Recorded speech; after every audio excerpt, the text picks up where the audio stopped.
Hello, Meoni here, and welcome back to another news video. This time we're looking at patch 5.18's notes, but went live today, indeed, with the patch for the 24th of December 2019. Yes, that's right, there has been a patch for the game on Christmas Eve. Now, a lot of people wondered what would be in this patch, but I can assure you it's nothing too special. It's just basically stuff that should have probably been in patch 5.15, but probably didn't get added for time constraint reasons. So firstly, we have a section on the battle system. They say the weekly restriction on receiving blades of early antiquity from Eden's Gate Sepulchre has been removed, allowing you then to go in repeatedly to farm for your weapons. They say the following adjustments have been made to Eden's Gate Savage. 2 treasure coffers will now always appear. Furthermore, the weekly restriction on rewards obtained from coffers has been removed as well. Additionally, the weekly entrance restriction on all areas of Eden's Gate Savage has been removed as well, and players may now proceed directly to any area of Eden's Gate Savage without doing them in order, so that should come as no surprise. But moving on, the display of enemies and AoE markers during large-scale fates in 5.0 areas has been adjusted.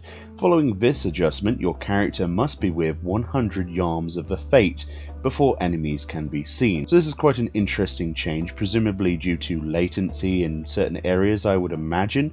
But I don't know how this is going to work, whether or not the enemies will only pop in on your screen graphically if you are within 100 yards of them or not.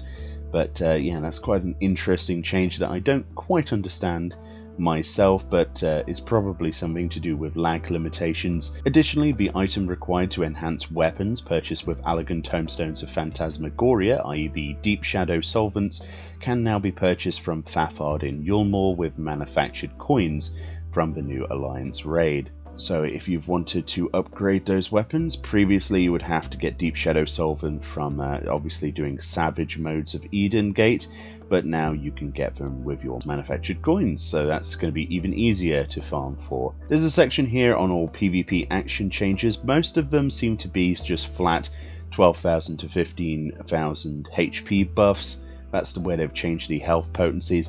They've also changed a few potency changes to DPS actions for Ninja, and there's slight changes to tanks and melee DPS as well. But for the most part, if you want to read those, I advise you to come to the link in the description and check it out for yourself. They also have removed a PvP action. Rearward Potion has been removed from the game. They say the help text for the PvP action standard step and technical step have also been adjusted, and the effects of these actions were not changed. So basically that was just a tooltip explanation for those 2 dancer abilities, because honestly there are a few differences between the PvP and PvE versions of them, so I imagine it's just clarity. Season 14 of the Feast will begin, they say, in answer to demand from you, our players. This latest season of the Feast has begun ahead of the release of 5.2. As a result of this change in schedule, the adjustments will not make it in time, therefore the rewards for the 14th season are different. Wolf collars will not be available during this season. No changes have been made to titles, trophies or rank rewards. The number of rewards distributed may differ between data centers in the event players have the same ranking, and rankings will be available for viewing the day following the start of season 14 and will be updated daily. Should an error occur with calculating results, the day's rankings will not be updated. So there we go, there's the Feast changes. And then we have a change to Frontline. They say to improve randomization of party members in Frontline campaigns, players are no longer assigned according to their Grand Company membership and are instead treated as being freelancers. Further adjustments, they say, to this feature are planned for future updates. So this is a little bit of a sore topic for me because I recently changed from Twin Adder to Maelstrom simply because I wanted better PvP organization, and now effectively that's out of the window. So interesting. On Sal Hakir Danshig Nadam, the tactical rating required to win has been reduced from 1800 to 1600 points, and the tactical points earned when defeating enemy players has been reduced from 10 to 8, and the points lost by being defeated by enemy players has been reduced from 10 to 8 as well. So that's the Frontline changes. They're sort of balancing the new Frontline as best they can. There's a thing to do with items here. The appearance of the 2B leggings has been adjusted. Although adjustments, they say, were made to this equipment in 5.15, after receiving player feedback, we have decided to temporarily revert these changes. So temporarily, so they are planning fixes to this in the future.